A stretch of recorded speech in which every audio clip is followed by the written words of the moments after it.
Tēnā koutou te matawa Māui. No mai hoki mai ki Wanganui a tātou I tēnei pō ātāhua ki Ahuriri. Good evening, Hawke's Bay. Thank you for joining us here on tonight's Facebook Live session. Tonight we're here to talk about Hawke's Bay Regional Council's strategic priorities. I have a wonderful panel joining me for that discussion tonight, so I might introduce them really quickly before we get into some housekeeping. With me tonight is Chair Sophie Siers. Kia ora, Chair Sophie. Tēnā koe. And I also have Deputy Chair Jerf with us tonight as well. Good evening. Good evening. Hey, so just before we get into it, a bit of housekeeping. This is a live Facebook session. If you have any questions you'd like to ask us, drop them into the comments tonight and they will be sent through to us so we can ask the panel live for you to hear at home. Another thing I just wanted to put on the radar is that we are aware that today the government announced the Resource Management Act reform. Look, this Resource Management Act reform will have an impact on the work that we do here at Hawke's Bay Regional Council and how we do it. There's a bit of understanding that we have to get through around what these implications might look like, but we will come back to you. There is more to come about that. Without further ado, I might launch straight into our questions. My name is Te Wairama Munro and I am your host. Cheers, Sophie. If I can pass the first question to you. Sure. What are Council's key strategic priorities for this term? Kia ora. Thanks, Te Wairama. Cyclone Gabrielle really focused this council and its view of the future and of priority work streams. And I don't think anyone would be surprised to hear tonight that flood resilience is our top priority. Flood resilience across 6 major mighty rivers. Our region's very, very big and has mighty rivers: Wairoa, Esk Valley, the Tutakuri, the Ngariroro, the Tukituki and Porongahau. In fact, all 6 of those catchments were in full flood over Cyclone Gabrielle, and many of them received some of the largest rainfall recorded. So we all know the results of that. So flood resilience, and that means different things to different people, but we're talking about things like hard infrastructure, which is your stop banks, soft infrastructure, things like wetlands and spillways and overflows. All of those pieces of work fit into a flood resilience package, and we've started a lot of the work. We talked about Niue a couple of weeks ago on here. Those are the pieces of work bringing up small communities to a level of protection similar to the rest of the region, and now we're stepping into resilience across some of the big work on Heretatonga Plains. So flood resilience, number 1. Number 2 is water security. We know that for populations to grow and to thrive, of course we need water, and they're growing, and we have limited water in the bay, or an over-allocation as it's explained. We also need to ensure our rivers and the environment has enough water in it to thrive. And of course this region, looking at the cherry grower, this region also's economic base rests mainly in primary industry. Think horticulture, think agriculture, think cropping, think those beautiful squashes that we send to Japan. So water security for our primary sector and our industrial sectors, think Watties and McCain, some of those big people. People, environment, economy, all of that needs the security of water, which needs many things to come together. We might talk more about that later. So flood resilience, water security, and land and water management. And land and water management really underpins the ability to do the first 2. So think soil conservation in the upper catchment. That might be erosion planting, native plantings, fencing of particular biodiversity areas, riparian planting, farming practices, longer grass growth, higher grazing levels. All of these things hold soil and water in the landscape, which reduce downstream flood risk, number 1 priority, but 2, also help with water security. So 3 very clear priorities, and sitting alongside it, we don't call it a core priority because so much work's been done, but the coastal hazard strategy, Councillor Van Beek's been involved in that, and it's been going here for over 10 years. How we progress or how we step into that next piece of work for coastal safety is high there too. Absolutely. And off that lead, Councillor Van Beek, I might ask you about those priorities as well. So why these priorities? What makes them the right focus for Hawke's Bay now? Unfortunately, or fortunately, whatever you may call it, sometimes a crisis actually brings opportunities, and I think it really has focused on for us as a council and as a community, because we actually work for the community, has actually given us the direction of where we should go. Looking at the risk that we were in, we were very vulnerable during Cyclone Gabriel. We all know that. We've all seen the pictures, and some of us have gone right through that. So we believe these are the priorities that we actually need to have in place for our community, and we believe now is the right time. But it's not a short game that we're going to play. This will take a long time. It's intergenerational. We're thinking 100 years out at least. So the decisions we're going to make now are very important, not for now, but also for the future. And so it's very important that we do this work. But at the same time, because they're a priority, doesn't mean that, and they actually have come to the top as a priority because of the vulnerability of the region. There are other priorities as well, and we don't often talk about them anymore, but they're just as much a priority, which is biosecurity and biodiversity. Absolutely. And so we really want to make sure that we maintain that for the time being while we're focusing on these key priorities. But the community really needs to understand we are not letting that go by the way, and we'll continue to focus on it. And hopefully in due time, once we've got our head around what the future will look like in these three priorities, four priorities, if you take coastal hazards in it as well, we'll actually start to reprioritising biodiversity and biosecurity as well, which is very important. Yeah, absolutely. No, thank you. Thank you for that. Look, you've both touched on it, but our region has been reshaped by the impacts of Cyclone Gabriel. Chair Siers, do we see that in these priorities, and what has the impact on pace or urgency for which the council does its work been? Yes, you're right, it's a good word, reshaped. It's physically reshaped, but also socially reshaped Hawke's Bay, I think. And there's no way that this council would have embarked on intergenerational flood structures, the sort that we're looking at, had we not had this level of destruction. I don't think so. I don't know. It's an interesting question, isn't it? What council could look at spending $500 million upgrading flood structures without a disaster almost to come off the back of? So. There's no doubt that the community, and yet I've touched on that, the community's really demanding to understand how what this resilience looks like.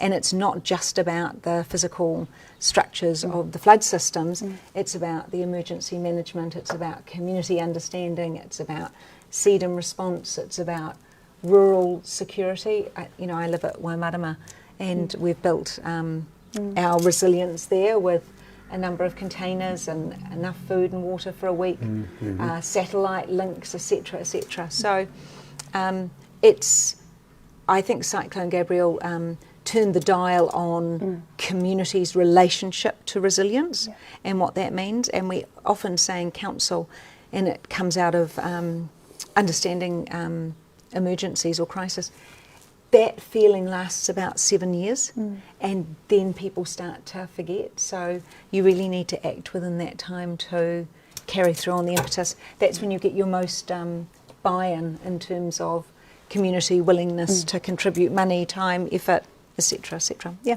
absolutely. And we've got a plan. It's called a long-term plan. So that actually comes in, and so we hope as a council that by the long-term plan in 2027, we have some of these priorities more or less on the train tracks, and we're actually going to have a discussion with the community. We have their input in it as well, because affordability is a key issue in this as well, and we'll talk about it a little bit more later. Absolutely. Look, I do have a question for you though, Councillor Van Beek. So what does progress on these priorities actually look like on the ground? what's underway right now? Okay, now this is a good question, and I'm happy to report, although it's never fast enough. You know, we'd like to see it go a lot faster. So we're in partnership with government, and we've had a live session on this before regarding the Niwi project. So that's the North Island weather event, and we've partnered with central government, and they put in 200 million, we put in 40 million to build flood protection in vulnerable areas, Porongahau, Omahu, Waiheke, Wherenaki, and also Wairoa. Although Wairoa is separate, that's a separate project, but at the same time we see them in the same vein. So that's actually very important, and it's been talked about, so I won't go into more detail in that. But at the same time, we are now looking at having a discussion with the community regarding reimagining rivers. We don't like the word flood protection any longer, because for us as a community and as a council, we don't think we actually can protect our community from a flood like Gabriel, and there's always one flood worse than Gabriel to come. That's the future for us that will be in store. When that will happen, we don't know. So we actually need to get smart about how we actually plan this going forward, and we need to take the community on board and with us, so that they understand what we're actually trying to we try to protect them for. But also affordability is right across everything we do now, as well as adaptation for climate change. Similar, because of climate change, we are in this situation. So, and we need to make sure that we adapt on the ground here in Hawke's Bay in such a way that our communities are safe. But not only our community, also our assets, and in some cases also our environment. We need to think this through. And we're actually on a process now with Reimagining Rivers, that's what it's called, to talk to focus groups, and they have input into this planning. And then hopefully in 2027, in the long-term plan, we'll actually come to the community and ask their input in it, and because they'll actually be the ones that possibly will be paying for it. You know, we're talking big numbers, as the chair just has mentioned, up to $600 million it could cost. Maybe with input from the community, we could bring that somewhat down. If they have a level of acceptance of flooding, then we actually may do better than that, because we all need to pay for it. You know, it's not just coming from central government any longer. It actually has to come from Hawke's Bay. Water security is another one we're actually working on very closely, and we call it optioneering. So we're looking at a lot of options, what we can do to actually make sure that our economy has got enough water, all the industries that you have just mentioned before, but also the environment.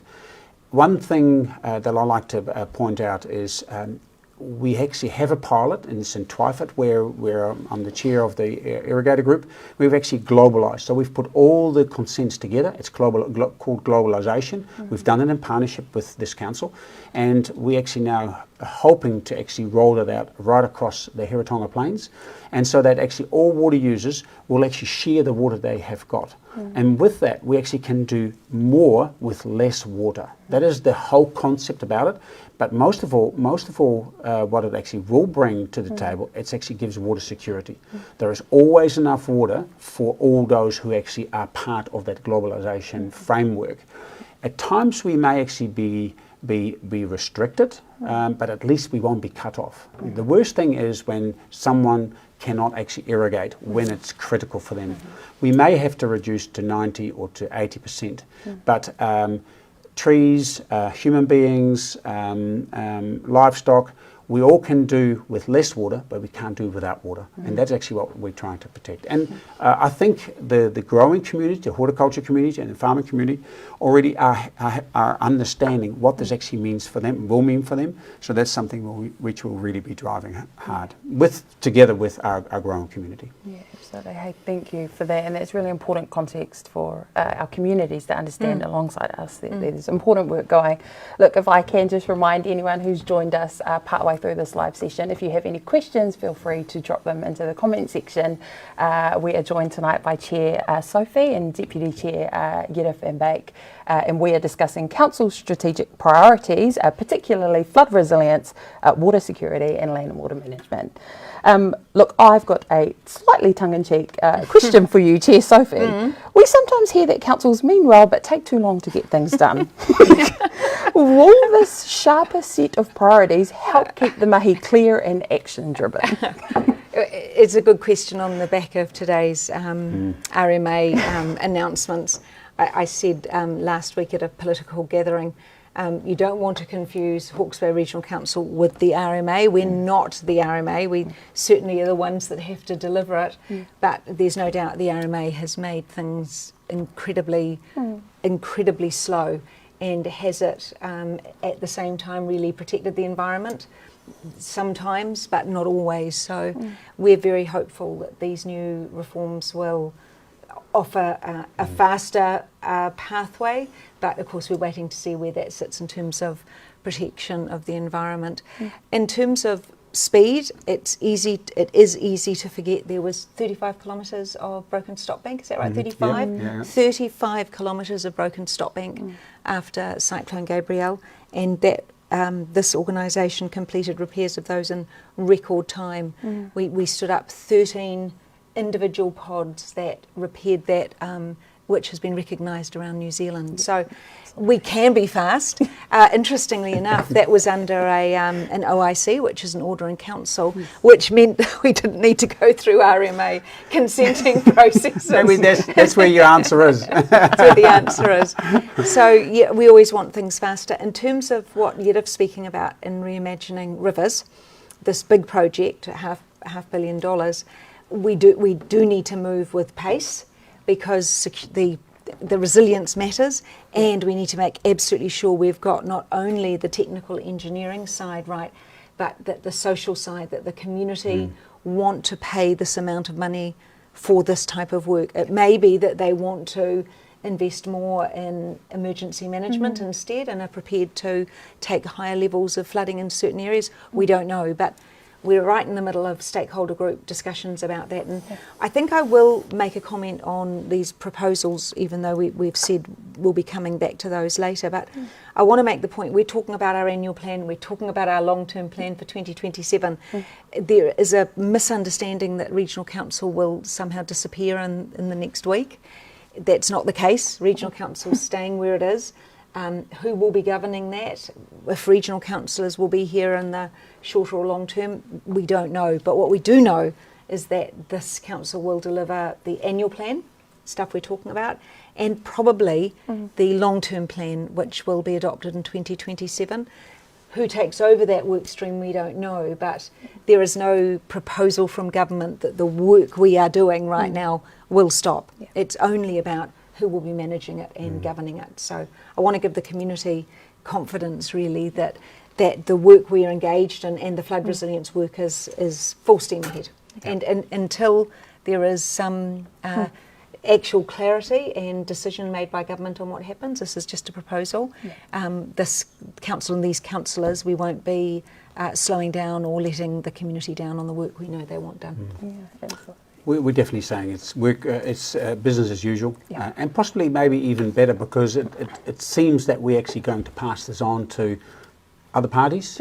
We don't know yet, so we need to actually make sure that we do our work really well. We would have done it anyway. But Thank you. but on that basis, we believe it's actually very important, and there's a bit more impetus for us to actually move a little bit faster. RMA reform, there's a few other pieces of legislation that are going to come out that are actually going to be favourable in the work that we do, so we can speed up our work. So it's actually looking pretty good from that point of view. And we as a council, we're actually quite excited about the work that's ahead of us.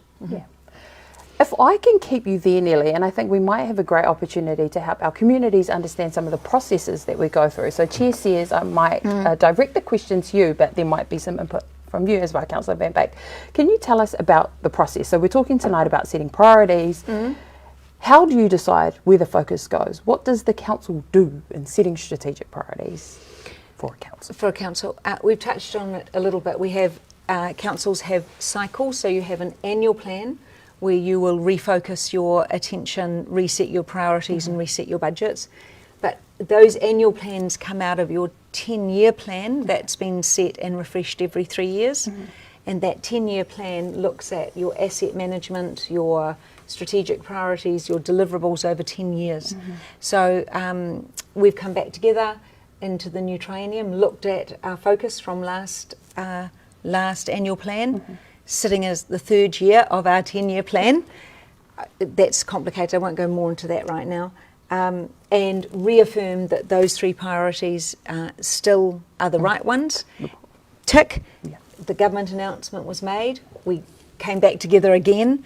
Are these still the right places to be working? Absolutely yes, and as Jerf's just said, even faster. We move on into them in that way. And we're talking about this long-term plan for 27. We've started to do work now to be ready to start again on that 10-year cycle, which we'll be working on from the middle of next year, ready to take to the community in mid-2027. 2027, yes. Absolutely. Look, a question for you, Councillor Van Beek, and a bit of a practical question, but how does Council balance, so flood resilience, land and water management, water security, and affordability as it delivers these priorities? Why do I get the hard questions? No, absolutely right. No, it is a difficult decision to make on where we focus, because even around our table, we've got people who are actually representing urban, and we've got those who, like myself, are represent rural interest. So that's actually, everybody has got their pet projects as well. But I think as a council, we've made it very clear that we actually are here for the total ratepayer pool of Hawkesbury Regional Council, and we looked at the real focus of what is actually are these priorities that we need to focus on. So we've looked at, and we'll put individualities aside, and so we really have chosen very clearly of what is right, but also we actually have borrowed somewhat in this training, we've borrowed somewhat on those who've gone before us as well. Although both the chair and myself, we were there as well. But the wisdom that was there, we've actually carried on as well. And I think that's very important as a council to actually continue on a path similar. It's not just us councillors. We actually, as councillors, we only employ one person, that's our CE. We've got a large number of staff that work on our behalf. And for us not to actually continue on a straight line of our priorities, it would be very difficult for our staff to actually fulfil their tasks as well, because we've got some amazing staff. You know, we hear it all the time. Central Hawke's Bay, especially Wairua, we've got some really good young staff that working there together with the district council there, but also with our farmers, the catchment boards, the catchment groups, sorry, not boards, catchment groups. And that's very important that we actually keep that relationship going, and that they, one day they're allowed to drive up a drive and the next day they're not allowed to. That is really difficult. They've got relationships and we want to follow that through. So it's actually really important. But once again, I think it's the community that actually has given us the direction and the mandate that the priorities that we have chosen, they support. And we hear it all the time. Personally, I'm not actually a keen person for the chambers, you know, the debating within, but I really enjoy being amongst ratepayers and hearing from them what the issues are and taking them on and actually trying to resolve. And that's when you get to hear when you're actually on the right track or not, you know. You don't hear them in the chamber, because then we just start believing our own stories, so to speak, you know. But it's when you actually talk to your ratepayers that you really get to hear whether you're on the right track or not. Look, I think that's a fantastic segue for a question, which is around how can our communities stay engaged with these priorities? How can they help shape the work ahead? And I was going to direct it at you, she says, but I might direct it to the both. You made an interesting point around affordability, and I do think it's important to note I'm Hastings Hiratonga councillor, so Havelock North, Hastings and Flaxmere, and my constituents pay on average somewhere between $400 to $800 a year to this organisation. So I'm talking about $8 a week to maybe $20 a week on average. $8 a week or $20 a week. That is their rating amount to this. So when we talk about affordability, if I talk to, as I have to some groups, I've said, what would you pay for us to upgrade and to ensure that you have a higher level of flood resilience? Are you happy to pay $10 a week for that? There is not one head in the room that says no. They say that's a bargain. It's a real bargain. So I think we've got to be really careful when we talk about affordability, that we're telling the story of actually what you're buying and what you're actually paying. That's an important part of affordability. I totally agree. And what about if we didn't? What would it cost a ratepayer then? For instance, I'll give you an example in the coastal area. If we would not actually look at putting protection in place, the coastal community, Tiawonga, Hamoana, Bayview, Tongoyo, West Shore, they could lose their insurance. If you lose your insurance, you also lose the ability to actually mortgage a house. So these are amazing costs, you know, that people possibly can't afford, especially if you're someone who's at the end of their working life or you're retired and your house is actually your source of how you live, and it's your only asset that you've got. And if you would lose your insurance because we actually haven't done our job as a community, these people actually will be really disadvantaged, and that's not where we want to go. And one of the reasons why I'm actually quite passionate about coastal hazards, it's very important that we actually work with that community. That community can actually, if we actually have the right protection and strategy in place, they are able to actually, by a targeted rate, they're actually able to afford some of the protection that I believe is enough to actually keep erosion and inundation at bay for those communities for at least the next 50 years. That buys us time, so we actually can then look at the next 100 years and have that discussion again. And I think that's really important. They need to have options. We need to give them options. And I think that's been appreciated by the community, because we're still talking to them, and they always turn up to the panel groups and have discussions and input, and it's really, really exciting. Very engaged. Yeah, Yes. fantastic. Yeah. Yeah. Look, I did pose a question, but I'm going to pause my question about community engagement, because we have had some community engagement in our commenters section. So, what I want to do at the outset of this is say some of these questions we might not be able to give you the whole answer to. We always commit to coming back to you in the comments with a follow-up response, but I will put them on the table for both of you to any meaning who responds. So a question that we have received reads, when the stream water gets polluted by nitrates and or effluent from consents exceeding conditions from farming, where will water for the towns come from?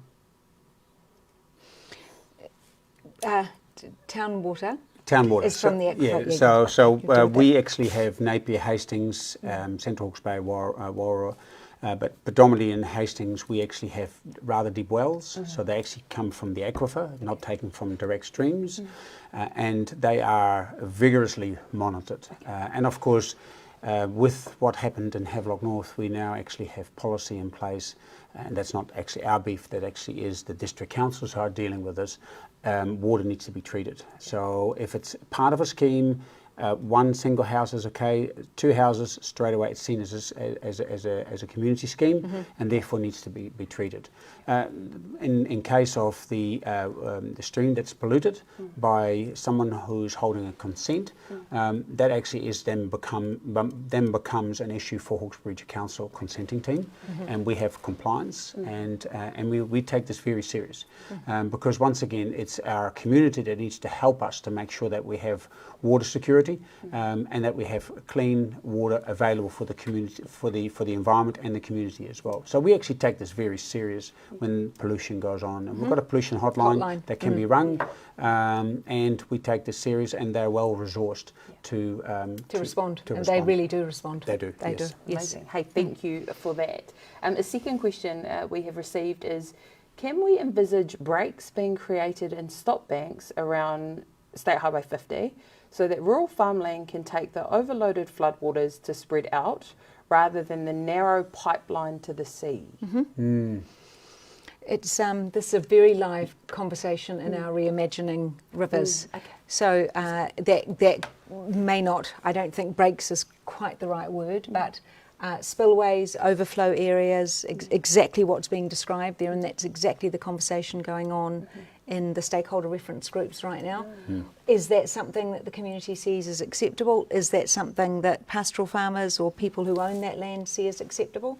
What does that look like? In Holland, farmers keep their land and they're paid a small lease or a significant lease, don't actually know, knowing that every 10 years it may flood and they lose cropping. So absolutely, the answer is yes, and we are talking about ways to make that happen. Yeah, awesome. Hey.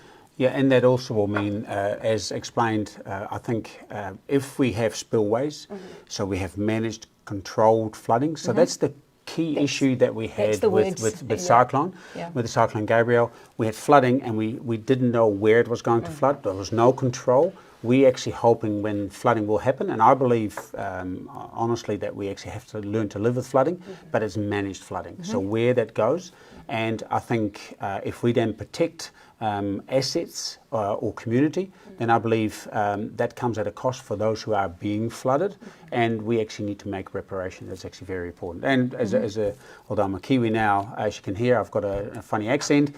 It's from Holland, and actually I was a flood baby. I was born on a floodplain. My father had a farm, and that's what happened every year or 2 years. Our farm would be flooded, so that we were the protection for critical infrastructure. Yeah. So it's nothing new. We've done it for generations. You know. And it will be critical here. Yeah. Yeah.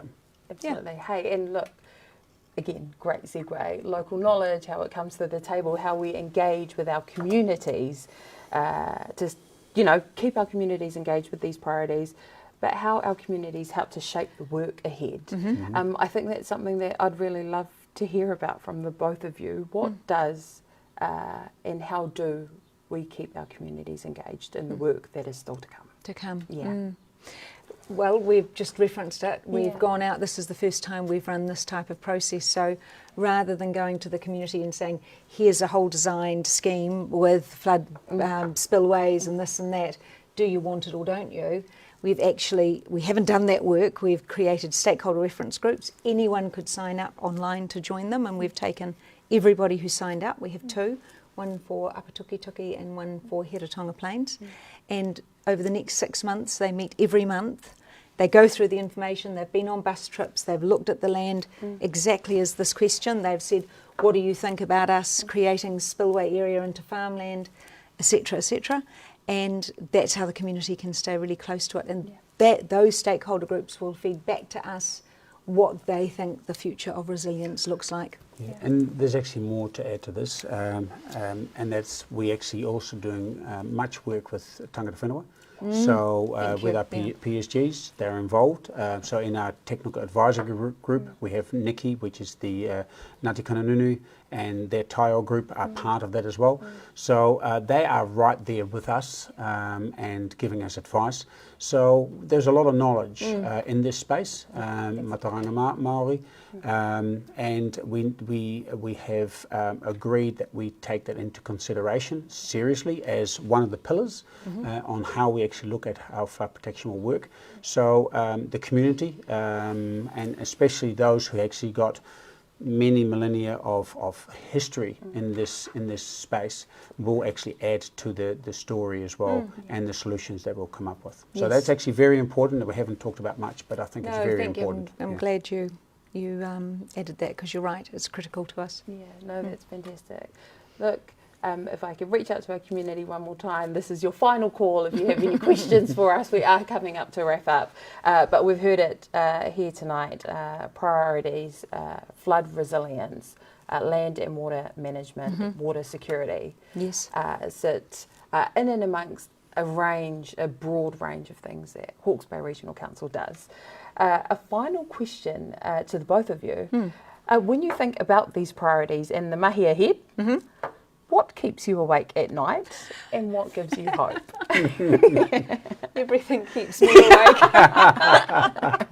You've got to focus on a few. That's right. There's too many. That's right. I'll kick off. Okay. I've got a saying that that 99% of the things you worry about won't come true, but it doesn't stop me from worrying. Okay, so for me, it's the key priorities, as you have spelled out, that we actually fail to actually meet the expectations from our ratepayers. That actually keeps me awake. That we're landing in a wrong place where maybe it's unaffordable. So we have because we actually live in a beautiful region where the sun often shines a lot, and where we have a lot of retired people. Retired people have a single income, and they're capped. They can't actually add to their income. So we need to really think about them as well. So we need to think a bit smarter on how we can go about these things.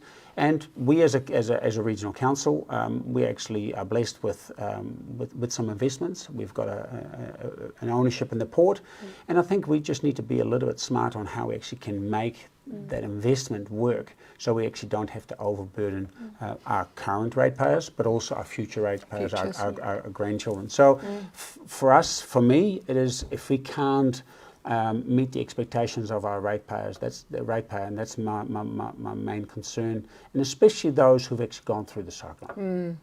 Absolutely. Yeah. Yes. What gives you hope, Councillor Van Baer? What gives me hope is actually the current group of people around the table. Okay, there's lots of energy, and it's they've taken this on board, this mahi, and they really have put their shoulder under it, and looking forward to the next term, how long it may be for us, but also our staff. We've actually got amazing staff doing the work for us, and I've explained that before as well.